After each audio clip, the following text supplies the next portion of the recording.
मैं तो कोरोना से डर गया था फिर। कोरोना क्या चांद पे नहीं आता? नहीं, कोरोना चांद पे नहीं आएगा। जब चांद पे कोई होगा नहीं तो कौन आए, कैसे आ सकते हैं फिर। Anyone can go to moon और जो वहाँ पे करना चाहता है कर सकता है। अस्सलाम वालेकुम नाज़रीन, 24 न्यूज़ के साथ मैं हूं आपका मेज़बान वजाहत खान।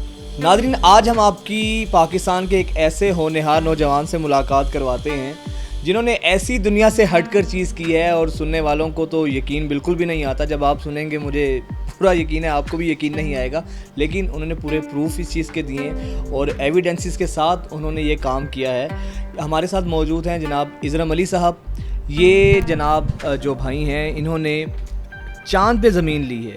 मतलब ये कोई मजाक नहीं, मैं आपसे कह रहा, वाकई में इन्होंने चाँद पे ज़मीन ली है।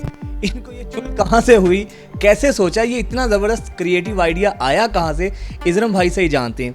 इज़रम भाई ये बताइएगा, आखिर क्या ऐसा माइंड में है? दुनिया लंदन में आप रहे हैं, वहाँ से आपने अपनी डिग्री की है, अमेरिका आप कहाँ कहाँ गए हैं, लेकिन कहीं पे नहीं सोचा चाँद पे ज़मीन लेने का सोचा? क्या वजह क्या थी? कोरोना से डर गया था भाई। कोरोना से डर गए? मैं तो कोरोना से डर गया था फिर। नहीं, कोरोना क्या चाँद पे नहीं आता? नहीं, कोरोना चांद पे नहीं आएगा। जब चांद पे कोई होगा नहीं तो कौन आए, कैसे आ सकते हैं फिर। बड़ा ज़बरदस्त आइडिया दिया, कोरोना से बचने का, चाँद भी चले जाएं आप। अच्छा इज़रम भाई, फिर भी क्या ऐसे ये हमारे नाज़रीन को ज़रा बताइएगा, ये अगर किसी ने ज़मीन लेनी हो चाँद पे, कैसे आप लेते हैं ज़मीन? तरीक़ाकार क्या है, किससे ख़रीदते हैं?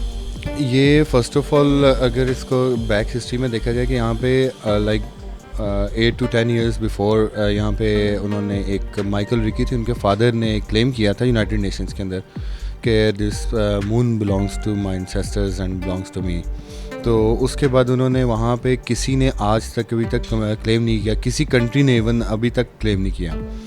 तो उसकी वजह से अभी तक जो है ना वो ओबामा जो था उन्होंने एक लेटर इशू किया था 2015 के अंदर कि that's fine, you can go to moon और anyone can go to moon और जो वहाँ पे करना चाहता है कर सकता है।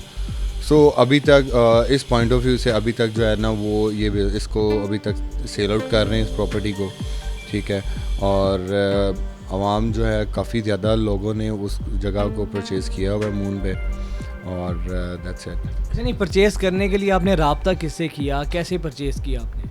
वो जब मैं एक रिसर्च कर रहा था अबाउट सोलर और सारे सोलर सिस्टम के बारे में, तो वहीं पर ही मुझे क्योंकि थीसिस था मेरा, तो थीसिस करते करते मैंने लैपटॉप बंद करके उसके बाद जैसे ही मैंने फेसबुक सर्फिंग वगैरह स्टार्ट की, तो वो आर्टिफिशियल इंटेलिजेंस उसकी वजह से वो एक आ गया जी, लूनर वहाँ पे एक सोसाइटी है दिस दैट।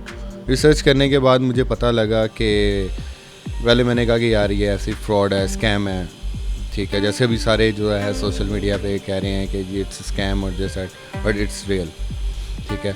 तो मैंने जब लिया तो लेने के बाद वो वहाँ पे एक वेबसाइट है लूनर एक्लिप्स के नाम से, लूनर सोसाइटी के नाम से, वहाँ पे उनके साथ कांटेक्ट हुआ, माइकल रिकी से कॉरेस्पॉन्डेंस हुई मेरी, और कॉरेस्पॉन्डेंस होने के बाद जब मैंने सारे प्रूफ और सारा कुछ जो है ना उनसे देखने के बाद फिर मैंने डिसाइड किया कि मैं यहाँ से लूँगा प्रॉपर्टी। मालियत कितनी है आपने जो ज़मीन वहाँ पे ली है, और कितनी ज़मीन आपने ली है वहाँ? मैंने जो ज़मीन ली है वो उसकी मालियत जो है पाकिस्तानी रुपीज़ की अगर देखते हैं तो उसको 25,000 to 30,000 रुपीज़।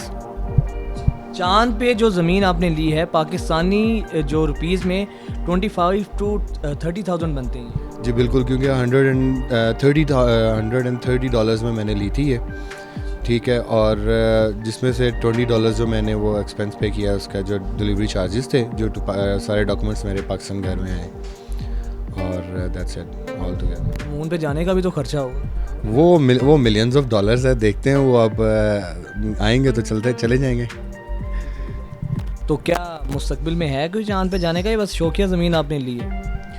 देखें, ली तो शौकिया ही, अगर दुनिया इसी तरह तेज़ी तरक्की करती रही तो हो सकता है कि हम भी चले जाएंगे, और फ्यूचर जो है I think it's very good, bright future. इज़रम साहब की बातें आपने सुनी, और अगर आप भी चाहते हैं कि चाँद पे सितारों पे कमेंट डालना तो हमने सुना था, लेकिन अगर आप चाँद पे कमेंट डालना चाहते हैं और अपनी ज़मीन ख़रीदना चाहते हैं तो इज़रम साहब से रब्ता करें, नया टेस्ट है और आपको मज़ा आएगा वहाँ पे जाने का। लेकिन जाने का ख़र्चा बहुत ज़्यादा है, लेकिन ये है कि चाँद पे ज़मीन ख़रीदने की जो बात है वो दिन दूर नहीं है। जिस तरीके से जितनी तेज़ी से साइंस तरक्की कर रही है, एक ना एक दिन चाँद पे घर भी बनेंगे और वहाँ पे भी बड़ी बड़ी हाउसिंग सोसाइटीज़ बनेंगी। मुझे इजाज़त दीजिए, अल्लाह निगहबान।